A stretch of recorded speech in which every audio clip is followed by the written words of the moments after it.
for watching and listening to Sipping Off the Cuff on Tequila Aficionado Media. On all of our channels and networks, please follow us everywhere you see us. It could be Pinterest, it could be Twitter, it could be right here on YouTube. I'm Mike Morales, here in the armpit of the San Gabriel Valley. That's what it feels like today, folks. This is the middle of July, and it feels like it. That guy out there is Rick Levy at the tail end of the San Pasqual Valley in Southern California. Rick is frozen on my screen. Nope, he's not frozen anymore. Okay, so we're going to hurry up here, okay? Rick and I really have been enjoying this new tequila that came on board online. You may or may not have seen it yet. It's called El Hijo de mis Amores. And yeah, that's a mouthful. You could call it El Hijo Mis Amores. Be careful when you call it Mis Amores because there are some mezcals already named that.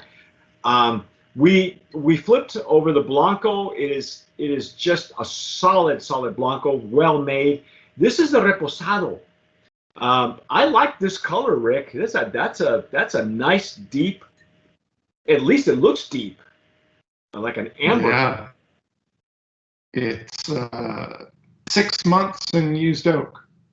Yeah, in used Tennessee whiskey barrels is what they're telling us. So that means Jack Daniels. Or maybe not. Could be somebody else in Tennessee. Anyway, we're going to break open the seal and pop the cork. Ooh, wow. That was a surprise. I'm going to pour some in my Stazo Jarrito that I normally use for mezcal, just because it's got a wider mouth. Rick is using... I have the tequila version. Not as dark in the glass as it looks like in the bottle, so I'm not sure.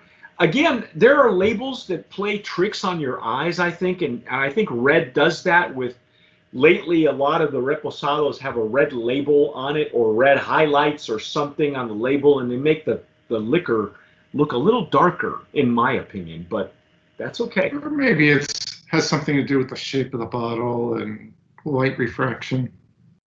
Yeah, let's dissect the bottle, shall we? That bottle, yeah. You know, it's funny, when I searched for these bottles last night, and my living room is covered in boxes of samples, and I was looking for these, and I thought when I pulled them out of the boxes that I had them in, I thought, man, these are tall bottles. Are these liter bottles? And they're not. They're only 750, but they have that. They feel like a liter bottle. They feel much taller and bigger than they really are. So I'm getting the significant legs and tears that we got in the Blanco. Right. The one I'm thing getting in two phases. Those first, there were a lot of legs that formed right away, while there were these tears forming around the top that are dropping later in these very thick legs. Well, when they finally stream, we call them legs and tears. But when they gather around the top before they stream, I've heard them called string of pearls, which is what they resemble, a string of pearls until the legs start to sheet. Now these are even more clingier than the Blanco, Rick. So that creaminess, that structure, now that it's been in the barrel, will probably be even more pronounced, I think. At least that's what it looks like. Could be exciting. Oh, hello! Holy cow! That was Hi there. Wow! It came right up to say hello. The wood notes and I'm getting like, there's like a caramel in here. Vanilla. Yeah. This is like really sweet notes on the nose. Right, sweet barrel notes, but I'm still getting that citrus zest and that grapefruit that we pulled out in the Blanco. But the barrel notes are definitely coming up as strong. This is I'm not sure. There's some sweetness in there that I'm not too sure about. I'm suspicious. Maybe it's just me. Couldn't be the whiskey barrel. I've never had whiskey smell this sweet before. For a second there, and it could be just I'm letting it open up. It could be just the fact that it's a much wider mouth than it's usually the mezcal for anything with a higher ABV is what I use these glasses for. But every once in a while I'll switch it up, and I was getting what I was getting was reminiscent of Sparkle Donkey. I was getting some really sweet candy notes that would, to me, was a red flag. But again, did Sparkle Donkey come out of the same gnome? Good question. I'll have to pop open my gnome list to find out. I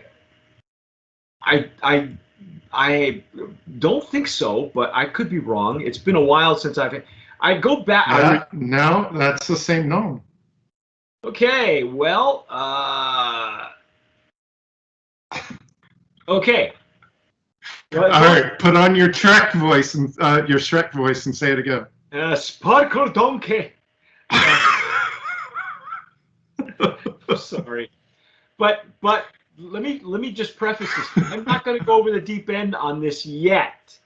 Okay, it's reminiscent of that, and Sparkle Donkey was completely over the top, and having had Los Sundays, which also comes out of this distillery, and the coconut version, it leads me to believe that they know what to do with natural flavorings, with additives, that they're familiar with how to place them either in the distillation process or afterwards. They're equipped to do that, apparently. I'm not saying that this one has it yet, because smelling it's one thing, tasting it is another. The Sparkle Donkey had it all the way through, man. It was like I say, it was completely over the top. This gnome also has another brand called Hot Donkey. Hot Donkey. Not to be confused with Hot Mama. Okay, you're getting citrus. You've got some of that. The dominant smell for me is that Sparkle Donkey smell. That's that sweet powdered sugar, cotton candy. It's not offensive. For me, offensive was Sparkle Donkey. This is more reminiscent of. Okay, that's not to say that that's what they're doing, but that's what I detect. And I'm not sure if Rick's getting that at all or not.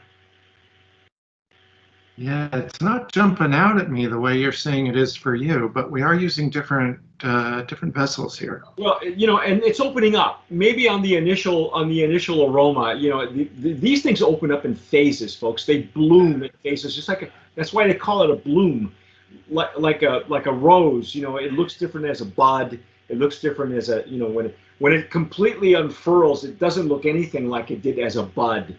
It doesn't look as tender. It may look bold and beautiful. And that's the same thing with this. Maybe it's trying to, again, the name El Hijo de mis Amores is kind of reminiscent. It's trying to what's the word I'm looking for? It's trying to embody what the romance. It's kind of like it's embodying or bottling an aphrodisiac. Yeah. It's trying to romance the stone or something. I don't know. See, now it's opened up a little bit more, and it's not as prevalent. I had one that was very similar, but it was more of an orange. It went orange as opposed to cotton candy. And maybe this is the one that's doing that. Shall we dive in? Yeah.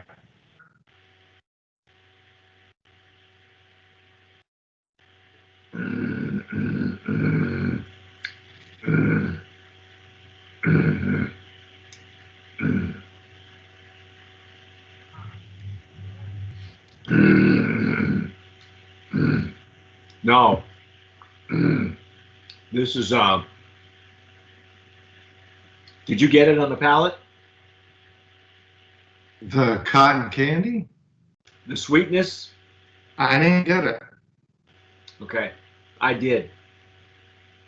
Um, I'm going to open up my num list. There is a particular brand I'm going to check for. Do you think avocado? You know, I know that there's a big movement against additives. Okay, a big initiative that is not coming from the CRT. It's not coming from the CNIT. Okay, this is just it's like the bat friendly movement. Okay, and it's not it's not officially sanctioned. Okay, folks, and that's not just so. Let me just say that additives and are allowed according to the normas.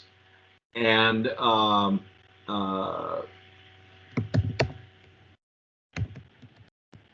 so, you're going to taste them, you're not going to taste them. For me, the art of using an additive is if you can't discern it. In other words, if it dovetails nicely, then I'm okay with that. Because if it enhances, I can tell you right now, one of my old favorites was Molly Nolly, that I don't even know if it's available anymore on the East Coast. And their añejos and extra añejos, there was they used additives so well that it only enhanced what was already there. If the additive enhances what's already there, then to me, that's not a problem. If it's, will it stand up to more of the traditional tequilas? I don't know. It may or may not. That's up to you folks. But I'm going to check. I'm in the gnome list now, and I'm going to check this distillery. There is. Well, you're looking for that. Sometimes with an aged spirit like a whiskey or something, they say, oh, throw in a few drops of water and swirl it around to help the aromas bloom. So I actually did that with this, Okay. and I think I am starting. I don't know if it's just that it's opening up more now that it's in the glass, or because I added that water.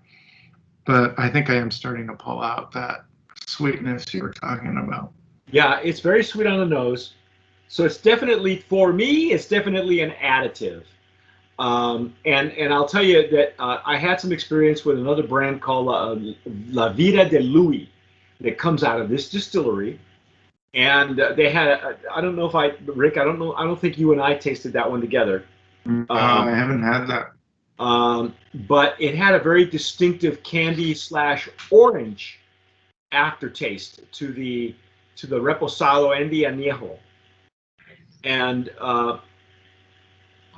it didn't, for me, as a purist, maybe I'm just being a little too harsh, it did not sing to me. It wasn't Molly Nolly-esque.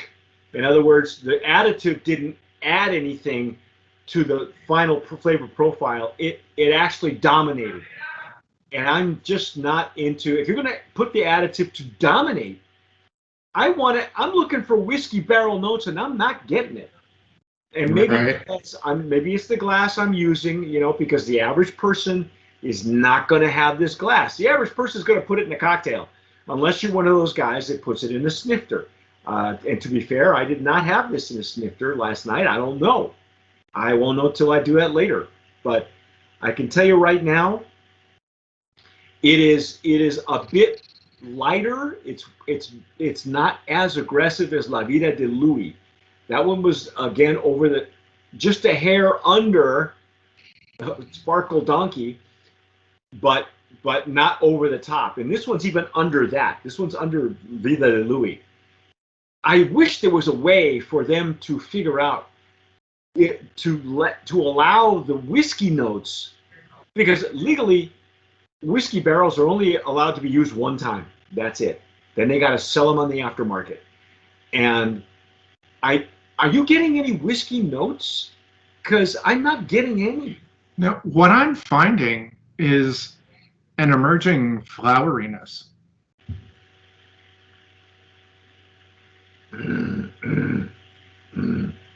And I didn't get that floweriness in the Blanco, and that's not something you would typically get from a barrel.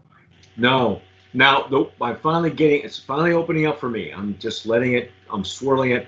Um, on the back end of the palate, to the rear, not the front, it goes in almost overly sweet with the cotton candy, flowery. But on the rear of the palate, I'm finally getting whiskey notes. Finally. But it's right before you swallow. It's just almost. What kind of finish are we getting too? I would expect that we would get a much longer finish because of the barrel, but I'm not getting any. I'm not sure why that I'm is. still getting that, same warmth in the finish that we had from the Blanco, and I'm getting a nice pepper on the palate still.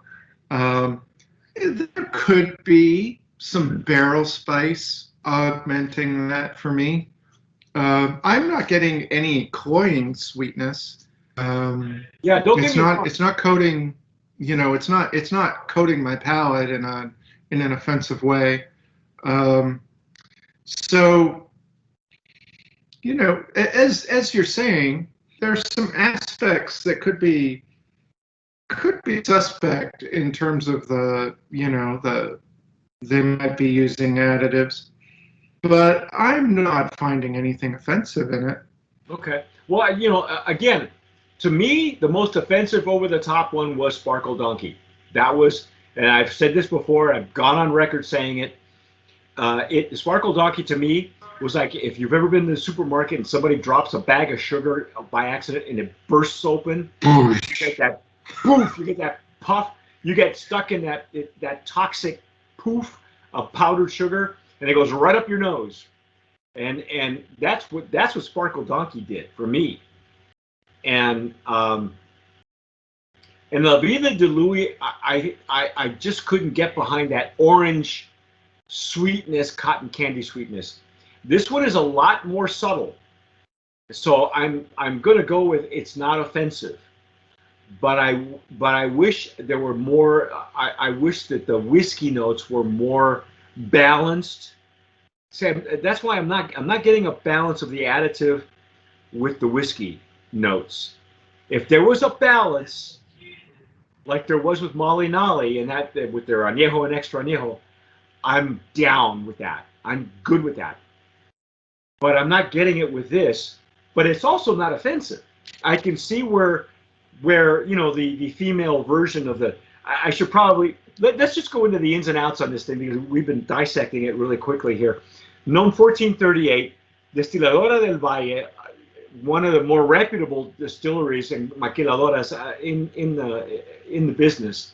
A lot of great brands come out of there. As you mentioned, Siempre, Los Sundays is another one. I mentioned La Vida de Louis, Abre Ojos, one of my favorites. Los Sundays are Blancos is stellar. Ghost, again, Ghost was a winner. You can't say anything wrong about that. And so, It'll be interesting to smell this glass tomorrow. I'm gonna leave this out tonight. Leave it out. There's people ask us all the time, how do I tell if my tequila has additives?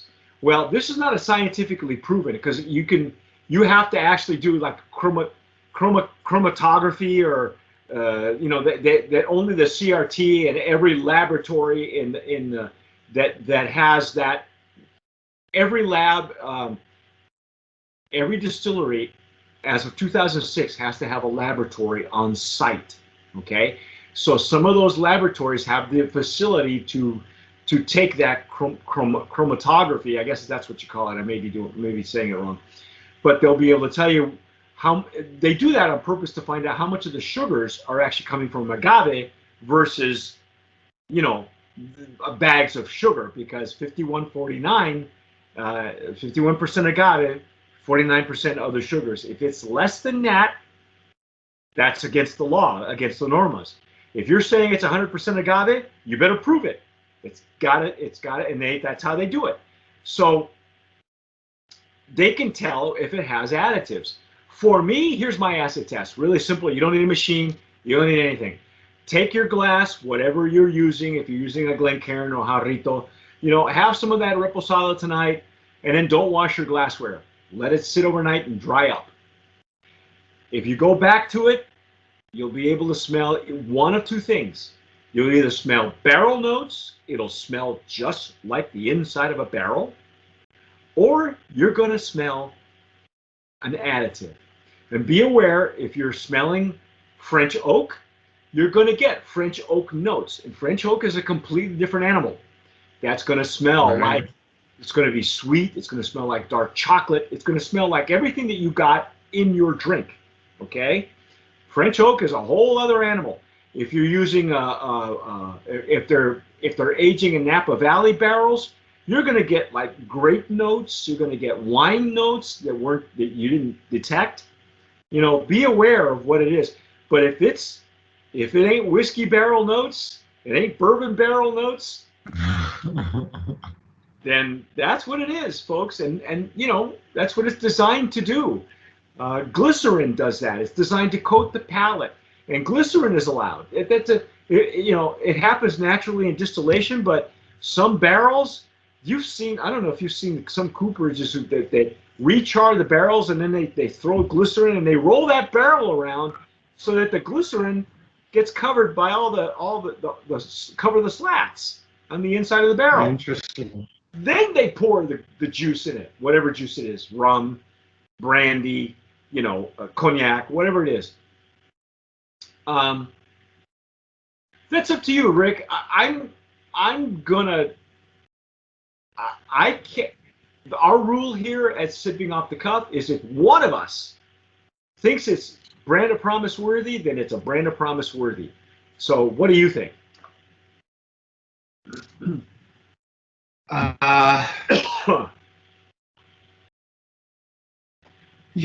Often I have a tendency to lean to the side of, why not? And the truth will come out in the final competition.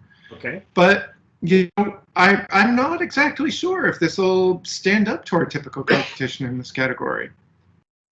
Yeah, I'm not sure it'll.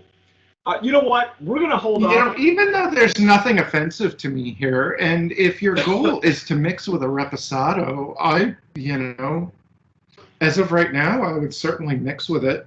Maybe my opinion will change tomorrow when I smell the dry glass, but as of right now, I would have no trouble mixing this. Well, here's what we're going to do then. That's our take on El Hijo de Mis Amores Reposado.